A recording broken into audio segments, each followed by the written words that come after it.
नमस्कार दोस्तों, मैं आशा करता हूँ कि आप सब अच्छे होंगे।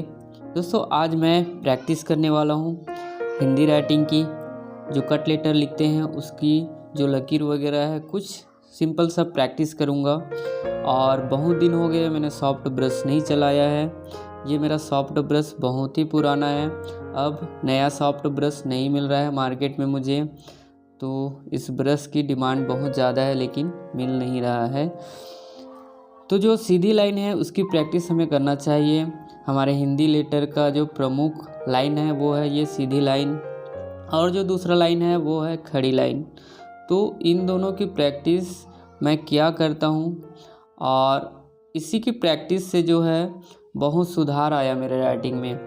पहले जब मैं शुरुआती दौर पर लिखाई करता था तब होता ये था कि सीधी लाइन मेरा सही नहीं था और खड़ी लाइन भी सही नहीं था। इसके कारण मेरे जो राइटिंग है वो सही नहीं लगते थे। राइटिंग की जो बनावट है उसे तो मैं सही बना लेता था, लेकिन इसी लाइन के कारण मेरे राइटिंग में क्वालिटी नहीं आता था।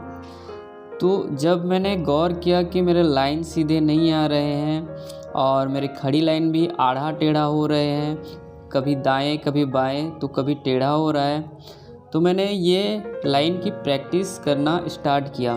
तब से राइटिंग में बहुत सुधार आया।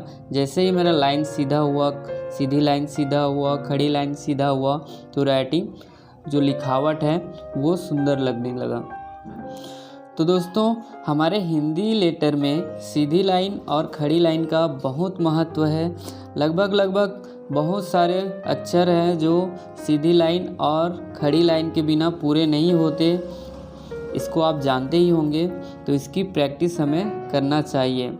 और हिंदी राइटिंग के साथ कभी हम सीधा लिखते हैं, लकीर को सीधा डालते हैं, और कभी टेढ़ा भी डालते हैं।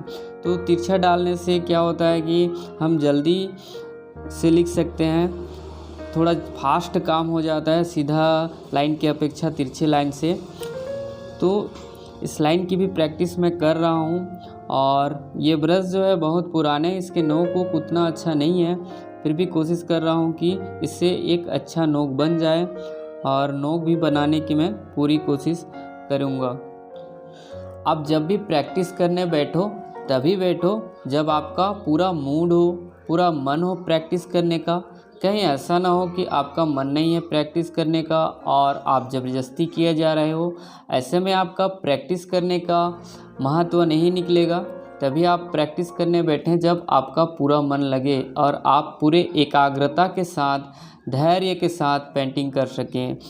प्रैक्टिस में हड़बड़ी बिल्कुल ना करें। प्रैक्टिस में पूरा ध्यानपूर्वक काम करें ताकि आपकी जो काम है उसको आप बारीकी से समझ सको, आपका जो माइंड सेट है वो सही हो सके, और ध्यान से आप हर चीज़ को, हर एंगल को सही तरीके से सही कर सको। तो प्रैक्टिस में बस हमें सुधारना होता है, हड़बड़ी नहीं करना होता है। हड़बड़ी का काम गड़बड़ी का है। जो हड़बड़ी में काम करते हैं ना, अक्सर गड़बड़ी होने का चांस रहता है।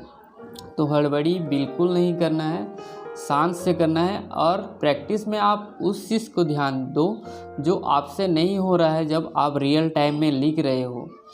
तो प्रैक्टिस इसीलिए किया जाता है कि जो गलती हो रहा है उसे सुधार सकें। तो इसलिए मैं राइटिंग लिखता हूँ तो घर में आके एक बार प्रैक्टिस ज़रूर करता हूँ कि मैंने उसको इस टाइप से लिखा, वो अच्छा नहीं लग रहा था, उसको अगर मैं इस टाइप से लिखूँ, ब्रश को ऐसे चलाऊँ, ब्रश को ऐसे घुमाऊँ, पेंट को ऐसे बनाऊँ, ताकि मेरा जो राइटिंग है वो अच्छा दिखे। इसीलिए आके मैं घर में भी प्रैक्टिस करता हूँ। हालांकि बात अब अलग है, पहले काम कम मिलता था, अब ऐसा हो गया है कि काम डेली रहता है, प्रैक्टिस ना करें फिर भी काम के दौरान ही प्रैक्टिस हो जाता है। तो ये प्रैक्टिस जो है मैं अ लिखने के लिए कर रहा हूँ। सिंपल से मैंने कई बार घुमाने की कोशिश किया है अ का जो पोजीशन होता है उसके लिए। तो कोशिश मेरा ये है कि सब एक जैसे हो पाए, लेकिन हम लोग हाथ से काम कर रहे हैं, कोई कंप्यूटराइज काम नहीं कर रहे हैं। तो जाहिर सी बात है कि कंप्यूटर जैसा सेम एक जैसा नहीं हो पाएगा। अगर हो रहा है तो बहुत अच्छा है, बहुत ध्यान से काम कर रहे हैं, बहुत सफाई से कर रहे हैं तब एक जैसा हो पाएगा, नहीं तो थोड़ा मोड़ा इधर उधर होता है, लेकिन एक जैसा कर पाएँ तो बहुत अच्छा है। ये जो मैं प्रैक्टिस कर रहा हूँ दोस्तों, ज़रूरी नहीं है कि आप भी ऐसा ही प्रैक्टिस करें। आप उन चीज़ों का प्रैक्टिस करें जो आप रियल टाइम में लिख रहे हो और आपसे सही नहीं हो रहा है, गलती हो रहा है, अच्छा नहीं दिख रहा है, उस चीज़ को आप घर में आके प्रैक्टिस करें ऐसी जगह पर जहाँ पर आप मिटा सकें, वो हमेशा के लिए गंदा ना हो सके तो आप कोई प्लाईवुड वगैरह कुछ प्लेट वगैरह रखें जिसे आप बार बार प्रैक्टिस कर सकें उससे और मिटा भी सकें, कोई दिक्कत ना हो और जो घर है वो गंदा ना लगे। ऐसी कुछ चीज़ आप रखें अपने पास प्रैक्टिस करने के लिए। प्रैक्टिस के दौरान हमारे पास अलग मटेरियल्स, अलग सरफेस हो सकता है। जैसे कि अभी मेरे पास जो मटेरियल्स है वह है लॉन्ग हेयर ब्रश और जो कलर्स है वो है इनामेल ऑयल पेंट।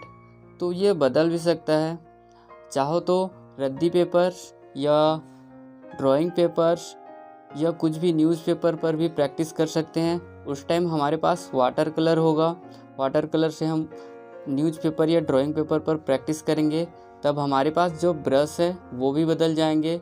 तब हम लॉन्ग हेयर ब्रश से प्रैक्टिस नहीं करेंगे, उस टाइम हम प्रैक्टिस करेंगे सिंथेटिक हेयर ब्रश से, फ्लैट ब्रश से प्रैक्टिस करेंगे।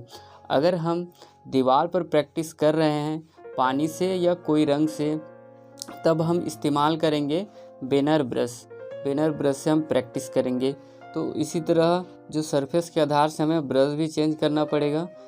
एक बार फिर बता देता हूँ ताकि आपको बेहतर तरीके से समझ आए। अगर हमें साइन बोर्ड या इनामेल पेंट से प्रैक्टिस करना है तो लॉन्ग हेयर ब्रश लेना है, गिलहरी बाल वाला, लॉन्ग हेयर हो या शॉर्ट हेयर हो, गिलहरी बाल वाले से अच्छे रिजल्ट हमें मिलेंगे। अगर हम न्यूज़पेपर या ड्राइंग पेपर पर प्रैक्टिस कर रहे हैं तब हमें सिंथेटिक हेयर ब्रश लेना चाहिए, वो अच्छे रहेंगे प्रैक्टिस के लिए, कागज़ के लिए। अगर हम दीवार पर प्रैक्टिस कर रहे हैं तो उसके लिए लेंगे हम बेनर ब्रश दीवार के लिए अच्छा रहेगा। तो बेनर ब्रश से वाटर कलर से भी लिख सकते हैं और ऑयल पेंट से भी। वैसे तो हम सभी ब्रश को सभी चीज़ के लिए इस्तेमाल कर सकते हैं, लेकिन हमें उचित जगह पर उचित ब्रश चुनना ज़रूरी है, तभी जो है हमें एक अच्छा रिजल्ट मिलेगा, हमारे राइटिंग की सुंदरता बढ़ेगी और उसमें निखार भी आएगा। तो सही जगह पर सही ब्रश चुनना ज़रूरी है, इस बात को भी ध्यान में रखिएगा।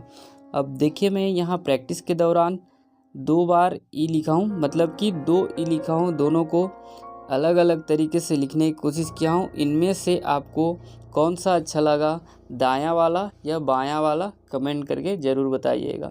Okay, all the best.